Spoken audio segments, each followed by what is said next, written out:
Hello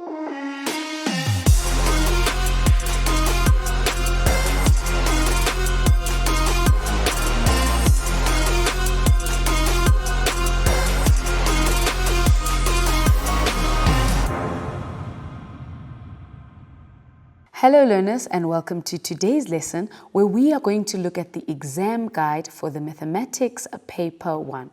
So let's go on to our lesson. So by the end of this lesson, we will have discussed the mark allocation and duration. We're going to discuss the exam topics and the marks.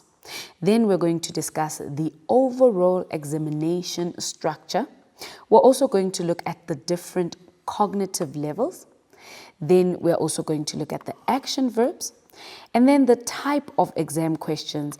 And lastly, we are going to look at the general challenges and the tips. So that's what we're going to look at in today's lesson, just to look at that overall structure of that paper 1 in mathematics. So these are the informations or the general information that we are going to look at. And for now, we are going to start with the first 5 there. So let's look at the first one there, which is the mark allocation and the duration. So our first point there, the mark allocation, we know that our paper is out of 150 marks. So this is just for paper 1. And of course, the duration for this paper is 3 hours. So you're going to have 3 hours to answer this question paper, which will be out of 150 marks. Then looking at the topics and the marks that are going to be in this first paper for mathematics, well, we are going to have algebra, equations, and inequalities. Now, those are going to take up 17% of the paper, and those are plus minus 25 marks. Then we also have number patterns, which is also going to take around 17% of the paper, and that also is a plus minus 25 marks. Then, of course, we have the functions, graphs, and inverses. Now, that is going to take 23% of the paper. That is plus minus 35 marks. Then we have finance, growth, and decay. That is just a 10% of our paper, and that is plus minus 15 marks. Then we have the differential calculus, which is 23% of the paper, and that is a plus minus 35 marks of our paper. And lastly, we have that counting principle and probability. Now that is 10% of our paper, and that takes up around plus minus 15 marks. So of course, all of these marks put together, that's what makes up our paper 1 for mathematics, and that's what makes up those 150 marks. So you might think that 150 marks is a lot of marks, but when you break it up into these topics, you can see that these are actually marks that can be achieved. Now let's look at our third point, and that is the overall structure of the paper. Now remember that even though we are going to talk about each topic per question here, we know that the questions, they can be numbered slightly differently depending on the examination that particular year. So our question 1 is usually our solve for X questions. So here, this is where we are solving for X, or we are solving for any unknown variable. Then we have our question 2 and 3, which is usually where we are working with those number patterns. Then we have our question 4, 5, and 6, and usually here we are working with those functions, the graphs, and the inverses. Then we have our question 7. Our question 7 here now is the finance, the growth, and the decay. Then when we are working with question 8 and 9, this is usually the differential calculus. And lastly, we have our question 10, which is the probability. And that is how the question paper is structured. But again, remember, depending on the particular examination, these questions can be slightly different, but this is the overall structure. Let's look at the cognitive levels. So we have those level 1 questions, and those are the knowledge questions. So those are the easy questions, the low-hanging fruit questions. So these are the questions that everybody can get, and those make up 20% of the paper. So that is plus minus 30 marks out of that 150 marks. Then we have the routine procedures. So these are the questions that require the steps that we are used to performing when we are practicing at home, when we are working through the questions in class. And those are 35% of the paper. Those are 52 marks. So that is plus minus 52 marks of our question paper. So out of that 150 marks, we know that 52 of them plus minus are going to be those routine questions. Then we have our level 3 questions. Those are the complex procedure questions. Of course, those make up 30% of our paper. That is plus minus 45 marks. So those are our level 3 questions. Then we have our level 4 questions. Those are the questions that are a bit difficult, but these are the problem solving questions, and these are 15% of the paper. So that is the plus minus 23 marks, and that is the how our paper is divided into the different cognitive levels. So we can see that the questions on the question paper are questions that are designed so that everybody can achieve those marks. Then we are going to look at our action verbs, which is our 5th point here. So we know that we are going to come across words like solve, and when we see a word like solve there, we know that a value must be calculated to put in the place of the variable to make the equation true. And of course, we are supposed to show the calculations. Then we are going to, when we see where we are supposed to calculate, that's when a numerical answer is required. And again here, we need to show all those calculations. Then when we're required to sketch, this is a rough drawing that is required there and showing all the essential information. So it's a rough sketch or a rough drawing, but we need to make sure we show all of those essential information. And then lastly, when we have a word like hence, then that means you need to use what you just calculated. So whatever you calculated in the previous sub-question, you need to now use it in this question that is being asked.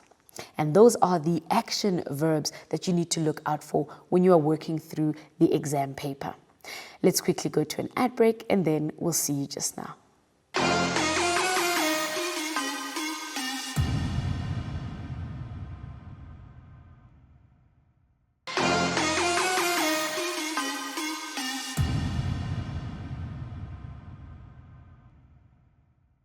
Welcome back from the ad break, and let's continue with our exam guide for Mathematics Paper 1. So now we are going to look at our 6th point, and this is the type of questions. So let's go ahead and look at the type of questions and how or what we can expect from each question. So here we have our question 1, which is algebra, and as discussed there, that is a plus minus 25 marks. Now when it comes to the cognitive levels in question 1 or in our algebra, then these questions are going to vary from these levels are going to vary from level 1 right up until level 4. So we can expect different levels of questioning in question 1. So here we are going to be required to solve for unknown variables. So remember, this is going to be solving for x or any unknown variable. It also includes solving for x and y simultaneously. So you need to remember or know how to do that. Then we have, of course, our quadratic inequalities. And remember, when we are working with the quadratic inequalities, we need to go ahead and draw that rough sketch of a parabola or that number line. And of course, let's not forget where we are going to be working with the nature of roots as well. So all of this is included in our question 1 for algebra. But again, remember, depending on that particular exam paper, well, our question 1 will always be algebra, but now moving forward to the next questions, our questions can slightly differ depending on that particular question paper. So question 2 and 3 will be our number patterns. And again, that is a plus minus 25 marks. Now, looking at the cognitive levels, it is going to vary from level 1 questions right up until our level 4 questions. Now here, we are going to be working with the arithmetic, the geometric, and the quadratic sequences and series. Let's not forget the series as well. And here we are going to be working with finding the formulas and calculations of solving for unknowns. So we're still going to be solving for the unknowns, just in the context now of number patterns. We're also going to be finding the general term or the general sum. And we are going to be working with those converging series or the sum to infinity. Now, you must remember that the formulas for the number patterns, they are provided in the question paper. So you know that you're provided with a formula sheet. Familiarize yourself with that formula sheet because these formulas are there on the formula sheet. So there's no need for you to get these formulas wrong. You just use the formulas and you work with your calculations so that you can get those answers. Let's move over to the next topic, and that would be the functions, graphs, and inverses, which is usually question 4, 5, and question 6. Now, this is going to be plus minus 35 marks of the question paper. So we need to make sure we know what to do here.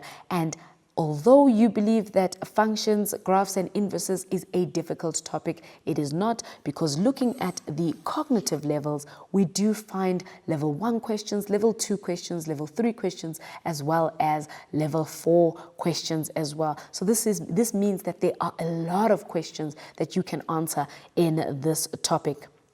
Now here you are going to be working with calculations, substitutions, and sketches. And remember what is required if you are asked to sketch a graph. So in terms of knowing how to sketch a graph, you need to know how to draw a parabola, you need to know how to draw a hyperbola, you also need to know how to draw an exponential function. So these are the graphs or the functions that you need to know how to sketch. You also need to know how to find the equation should you be given the sketch. So if you are given the graph and you are asked to find the equation, you should be able to know how to do that. And then lastly, you need to know the inverses of a parabola or an exponential and log graph. Now, I know we are used to the exponential and the log graph having inverses, but the parabola has an inverse as well. You need to know how to work that out. So you need to know how to find the inverse of a parabola, how to find the inverse of an exponential, and also how to find the inverse of a log graph. So that is very important when it comes to this topic of functions, graphs, and inverses. Let's move over to the next question. Now, the next question is finance, growth, and decay. It consists of a few marks, which is plus minus 15 marks, but because we have all the cognitive levels within this question, then we can get all of those marks, if not most of them. So we need to make sure that we know what we are doing here. So here we are going to be dealing with calculations, substitutions, and interpretations. Now, when we're working with interpretation, this means that we need to understand what is going on in the information that we are given.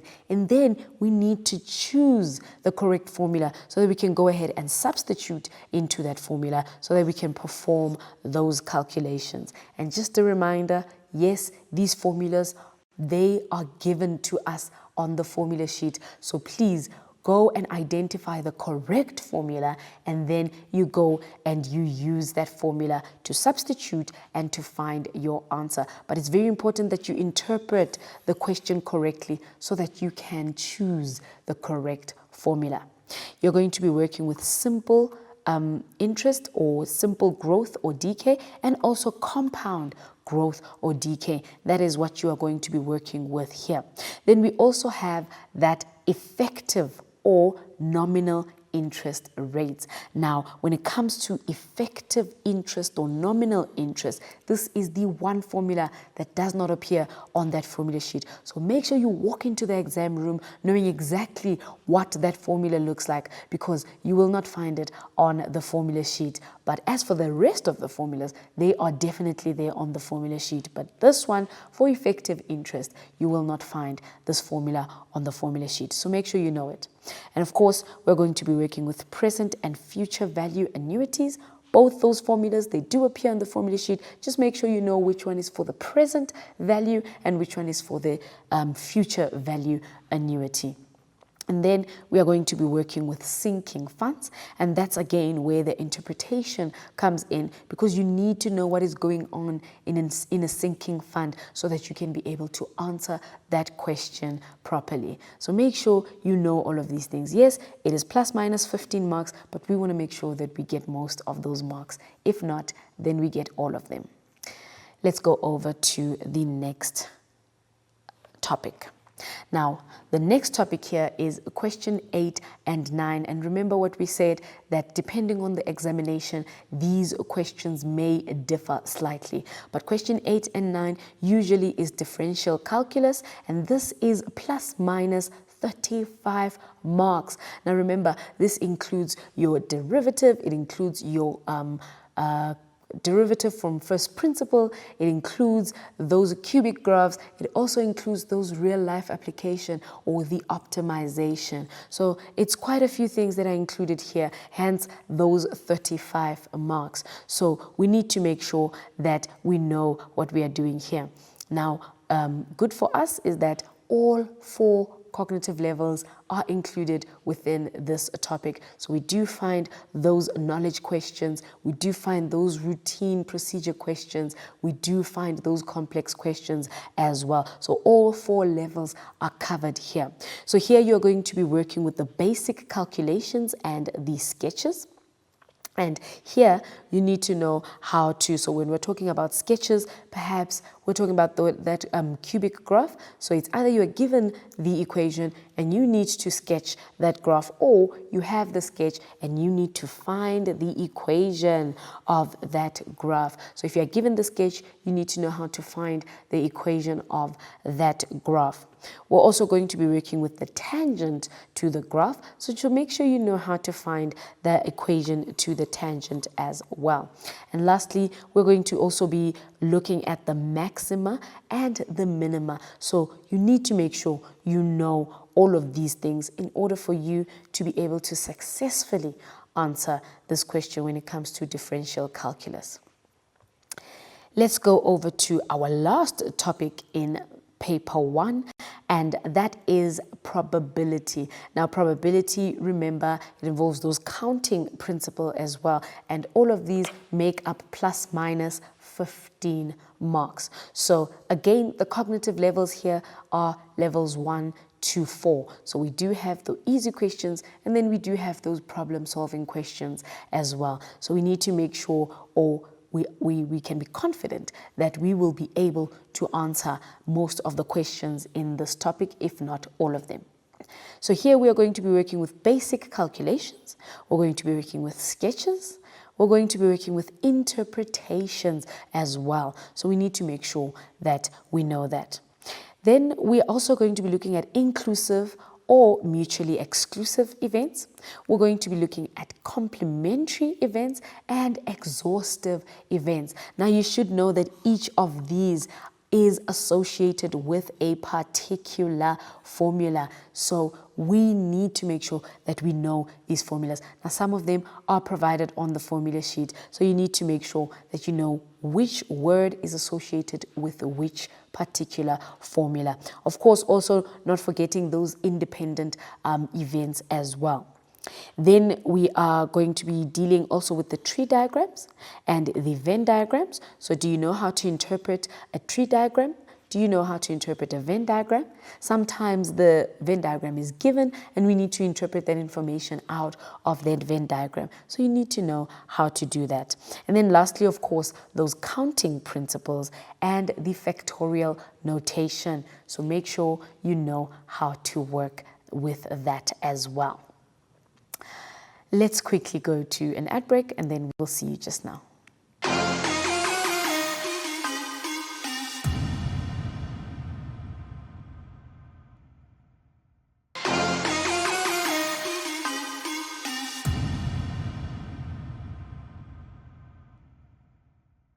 Welcome back from the ad break, and let's continue with our exam guide for Mathematics Paper 1. Now here we are going to be looking at our 7th and last point, which is the general challenges and tips. So let's look at what challenges or tips we can give you. So looking at the first challenge there, it says reading time. Now we know that during an examination you are given reading time. Use the reading time to go through the paper and remind yourself of the content. So the reading time is there for a reason. Please use it. Then we have the question order. Now, a guidance or a tip that we can give you here is that answer the questions that you find easier first. So these are the questions that you find easier first. Now, make sure that the sub-questions of each question are allocated in one place. Do not scatter the sub-questions all over the answer book. Number your answers clearly. So if you are going to decide to start with question 6, just make sure that question 6 and all its sub-questions are found in one place, just to make sure that your answers are not scattered all over the question book, just in case we might miss those questions when we are marking. So make sure that you place all your questions. So you can start with any question that you find easier, but just make sure that all the questions are found in one place. Then we have the formula sheet. So we know that the formula sheet is provided to us. Please use the formula sheet. Now, make sure that you familiarize yourself with the formula sheet. You probably have a copy of the formula sheet. Make sure you familiarize yourself with it so that in the exam you don't find yourself finding or looking for the formulas, especially those that are not there on the formula sheet. That can be time wasting. So make sure that you use the formula sheet, familiarize yourself with the formula sheet, know which formulas are on the formula sheet and which ones are not. So this is going to help you a lot. Then when it comes to 2 attempts, now this is very important. 2 attempts means you writing 2 answers for one question. Now what happens in this case? Well, if you have written more than one answer for the same question, only the first attempt will be marked if none of them are cancelled out, even if the second attempt is correct. So make sure you cancel the answer that is not applicable. So let's say you've answered a question and you feel like you need to go back and answer it differently. You need to make sure you draw a line through the answer that is not applicable, because if we are presented with 2 answers, we will only mark the first one that appears, even if the second one is correct. So you need to make sure that you decide which answer you are presenting as your final answer. The next challenge there is time allocation. Now, do not spend too much time on one question. Now, if the question seems to take too much time, move on to other questions and come back when you are finished. Plan for a minute per mark. So if the question is 2 marks, just plan for 2 minutes for that question. If you find yourself dwelling on that question for too long, it means it's time to move on to the next question. And then if you have time in the end, you will come back for that question. Calculator, that is a challenge because we do not use our calculators. Please use your calculator. Even if the calculation seems simple, use a calculator. Next, reviewing your work. Now, when you are finished, use the last few minutes to go through your answers. Make sure you haven't left any answers out. Now, remember we said that if you run out of time, go, move forward, and then you can come back. Now, this is the time to check if you haven't left any questions out, because 3 hours is a long time. So if you've left out a question in the first hour, you might have forgotten by the time you get to the 3rd hour. So just go through the paper again to make sure that you've answered all the questions. And then lastly, the side notes. Write down all the calculations on your answer book, not on the question paper. Remember, we only submit our answer book, and this is what's going to count for marks. So if you have done some calculations on the question paper, this is not going to count for anything because it is not going to be submitted. So rather make all your side notes on your answer book. You have enough books, you have enough space. Don't worry about that. That was the exam guide for Mathematics Paper 1. I really hope you are able to follow these guides and then you are successful in your exam. Thank you for joining us. See you next time. Goodbye.